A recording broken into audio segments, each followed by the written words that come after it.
ইত্যাদি খবৰৰ আন এটি ভিডিঅ'লৈ সকলোকে স্বাগতম জনাইছোঁ।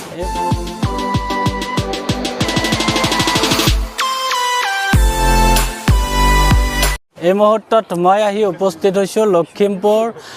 বৰ্তমান যিহেতু পাভ অঞ্চলৰ আমাৰ বৃহত্তৰ ইছলামপুৰ অঞ্চলৰ এটি অন্যতম বিদ্যালয় ফতেপুৰ মধ্য ইংৰাজী বিদ্যালয়, আৰু এই বিদ্যালয়ৰ যিগৰাকী প্ৰতিষ্ঠাপক প্ৰধান শিক্ষক আমাৰ সকলোৰে পৰিচিত আব্দুছ চুবান ছাৰৰ বিদায় সম্বৰ্ধনা আনুষ্ঠানিকভাৱে আয়োজন কৰিছে অহা 10 ফেব্ৰুৱাৰী তাৰিখে।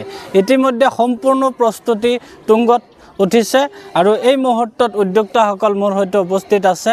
তেখেতসকলৰ ফালৰ পৰা এই বিদ্যালয়ত অধ্যয়ন কৰা যিসমূহ প্ৰাক্তন ছাত্ৰ ছাত্ৰীসকল আছে তেখেতসকলক নিমন্ত্ৰণ জনাব। মই পোনপ্ৰথমতে এই বিদ্যালয়খনৰ পৰিচালনা সমিতিৰ সভাপতি আমাৰ সকলোৰে পৰিচিত ইফতিকাৰ হুছেইন আছে, মই আপোনাৰ ওচৰত আহিব বিচাৰিছোঁ। যিহেতু খুব সুন্দৰ এটা অনুষ্ঠান অহা 10 ফেব্ৰুৱাৰী তাৰিখে অনুষ্ঠিত হ'ব। বিভিন্ন প্ৰান্তত যিহেতু ইয়াৰে প্ৰাক্তন ছাত্ৰ ছাত্ৰীসকল আছে তেখেতসকলক কি ক'ব? মই পোনপ্ৰথমে ইত্যাদি খবৰ পেজক আন্তৰিক ধন্যবাদ জনাইছোঁ। ফতেপুৰ এম.ই. মাদ্ৰাছাৰ 1984 চনত স্থাপিত হৈছিল আৰু এই বিদ্যালয়খনৰ প্ৰতিষ্ঠাপক প্ৰধান শিক্ষক আব্দুছ চুবান ছাৰৰ আনুষ্ঠানিকভাৱে বিদায় আমি 10 ফেব্ৰুৱাৰী তাৰিখে মানে ইয়াৰ পৰা দিম, আৰু তাৰ লগত বিভিন্ন ধৰণৰ কাৰ্যসূচী আমি ৰাখিছোঁ। প্ৰাক্তন ছাত্ৰ ছাত্ৰীসকলৰ কাৰণে আমি প্ৰাক্তন ছাত্ৰ সমাৰোহ বুলি এটি কাৰ্যসূচী আমি ৰাখিছোঁ। সেই অনুষ্ঠানটিত এই বিদ্যালয়ৰ পঢ়া সকলো ছাত্ৰ ছাত্ৰীসকলক যাতে আমি সেই 10 তাৰিখে চব আমি একেলগ হওঁ, এটা মহামিলনৰ মানে সৃষ্টি কৰিব পাৰোঁ। তাৰ কাৰণে সকলো প্ৰাক্তন ছাত্ৰ ছাত্ৰীসকলক মই বিশেষভাৱে অনুৰোধ জনাম যাতে 10 তাৰিখে 12 বজাত এই কাৰ্যসূচীটো আমি ৰাখিছোঁ, তাত যাতে সকলোৱে উপস্থিত থাকে তাৰ কাৰণে মই অনুৰোধ জনাইছোঁ। লগতে এই অঞ্চলৰ বৰ্তমান অধ্যয়ন কৰা ছাত্ৰ ছাত্ৰীসকলৰ অভিভাৱকসকলক মই বিদ্যালয় পৰিচালনা সমিতিৰ সভাপতি হিচাপে মই নিমন্ত্ৰণ জনাইছোঁ, যাতে তেখেতসকলেও মানে গাৰ্জিয়ানসকল যাতে সেই অনুষ্ঠানটিত উপস্থিত থাকে তাৰ কাৰণে মই আহ্বান জনালোঁ। যিহেতু ইতিমধ্যে উল্লেখ কৰিছে বিদায় সম্বৰ্ধনাৰ লগতে এখন প্ৰাক্তন ছাত্ৰ সমাৰোহৰ আয়োজন কৰিছে। যিহেতু এই বিদ্যালয়ৰ অজস্ৰ ছাত্ৰ ছাত্ৰীসকল আছে, তেখেতসকলে উক্ত দিনাখন এটা মহামিলনৰ সৈতে যাতে অকণমান বাৰ্তালাপ কৰিব পাৰে তাৰ কাৰ্যসূচী ৰখা হৈছে। গতিকে এই বিদ্যালয়ৰ ছাত্ৰ ছাত্ৰী বিভিন্ন প্ৰান্তত আছে, যোনে যিমান পাৰে ভিডিঅ'টো আপোনালোকে শ্বেয়াৰ কৰিব যাতে তেখেতসকলে গম পায় উক্ত দিনাখন।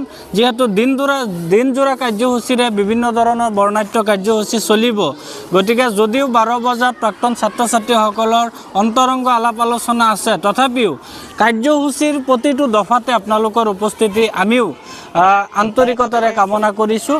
ইয়াৰ পিছতে নিজাম দা আছে আমাৰ মাজত।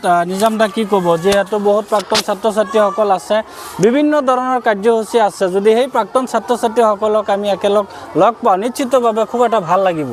হয়, এই থোৰতে ক'ব লাগিব যে এই বিদ্যালয়খন 40টা বছৰ অতিক্ৰম কৰিছে। 40টা বছৰ অতিক্ৰম কৰা মানে 40টা বেছ ইয়াৰ পৰা পাৰ হৈ গৈছে। তো গতিকে প্ৰথম শৈক্ষিক বৰ্ষৰ পৰা আৰম্ভ কৰি 40টা শৈক্ষিক বৰ্ষলৈকে যিমানবোৰ ছাত্ৰ ছাত্ৰী আছে আমি আশা কৰিম যাতে প্ৰত্যেকজন ছাত্ৰ ছাত্ৰী যিসকল আমাৰ মাজত এতিয়াও জীৱিত আছে সেইসকল যাতে আমাৰ ইয়াত উপস্থিত থাকে, আৰু যিসকল আমাৰ মাজত নাই তেওঁলোকৰ কাৰণে আমি দোৱা মাগিম যাতে আমি সকলোৱে ইয়াত আকৌ এবাৰ পুনৰ লগ পাওঁ এই বাকৰিত। ধন্যবাদ ও কৃতজ্ঞতা জ্ঞাপন কৰিছোঁ ইত্যাদি খবৰ ফেচবুক পেজলৈ।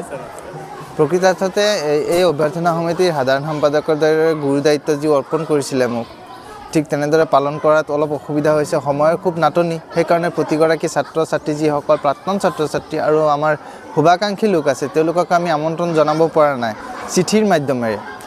মই মোৰ ফেচবুক পেজত মোৰ যি একাউণ্ট আছে তাৰ পৰা যিমান পাৰোঁ আমন্ত্ৰণ দিবৰ কাৰণে চেষ্টা কৰিছোঁ, কিন্তু মোৰ ফেচবুক পেজততো গোটেইখিনি মানুহে চোৱাটো সম্ভৱ নহয় আৰু চোৱাও নাই। যিসকলক ইতিমধ্যে এতিয়ালৈকে নিমন্ত্ৰণ বা আমন্ত্ৰণ আমি জনাব পৰা নাই তেওঁলোকক কৰজোৰ কৰি আমি সাদৰ আমন্ত্ৰণ জনাইছোঁ। আপোনালোকে যেনেকৈ পাৰে আপোনালোকৰ লগৰে যিটো দায়িত্ব আপোনাৰ আছিলে, মই যি দায়িত্ব পালন কৰিছিলোঁ হয়তো সেয়া দায়িত্ব আপোনাৰ আছিলে, আপোনাৰ ভাগৰ দায়িত্বই মই পালন কৰি আছোঁ। গতিকে মোৰ দায়টো নধৰি যদি পাৰে আপোনালোকে পুৱা 7 বজাৰ পৰা সন্ধিয়া 6 বজালৈ যি অনুষ্ঠিত 10 তাৰিখে যি আমাৰ কাৰ্যসূচী অনুষ্ঠিত হ'ব, প্ৰতিটো কাৰ্যসূচীত আপোনালোক সপৰিয়ালে উপস্থিত থাকিব বুলি আপোনালোকক পুনৰবাৰ সাদৰ আমন্ত্ৰণ জনাইছোঁ। ধন্যবাদ। নিশ্চিতভাৱে এনেকৈয়ে যিহেতু ইতিমধ্যে পেণ্ডেলৰ কাম চলি আছে, মই অকণমান দেখুৱাব বিচাৰিম। এইফালে মঞ্চ তৈয়াৰ হৈ আছে, গতিকে এক আটক ধুনীয়া পৰিৱেশে বিৰাজ কৰিব অহা ফেব্ৰুৱাৰী মাহৰ 10 তাৰিখে। গতিকে যোনে যিমান পাৰে ভিডিঅ'টো আপোনালোকে শ্বেয়াৰ কৰিব, এইটো কাৰণেই যিহেতু এই বিদ্যালয়ৰ পৰা এই পিছপৰা অঞ্চলৰ বহুত ছাত্ৰ ছাত্ৰী অধ্যয়ন কৰি গৈছে, বহুতে বিভিন্ন ঠাইত আছে। তেখেতসকলকো আমি ইত্যাদি খবৰ এই ফেচবুক পেজৰ জৰিয়তে আমন্ত্ৰণ জনাইছোঁ। আপোনালোক সকলো আহিব, উক্ত দিনাখন আমি সকলো একেলগত অলপ কথা পাতিম। বিভিন্ন ধৰণৰ বাৰ্তালাপ অনুষ্ঠানৰ মাজেৰে আপোনালোকৰ লগত আমি চিনাকি হ'ম। যিহেতু আমিও নৱপ্ৰজন্ম, আপোনালোক বহুত জ্যেষ্ঠ ছাত্ৰ ছাত্ৰী সকলো আছে এই বিদ্যালয়খনৰ। গতিকে সকলো ছাত্ৰ ছাত্ৰী, অভিভাৱকসকল, বৰ্তমান অধ্যয়নৰত ছাত্ৰ ছাত্ৰীসকল সকলোকে পুনৰবাৰ ইত্যাদি খবৰ ফেচবুক পেজৰ ফালৰ পৰা সাদৰেৰে আমন্ত্ৰণ জনাইছোঁ।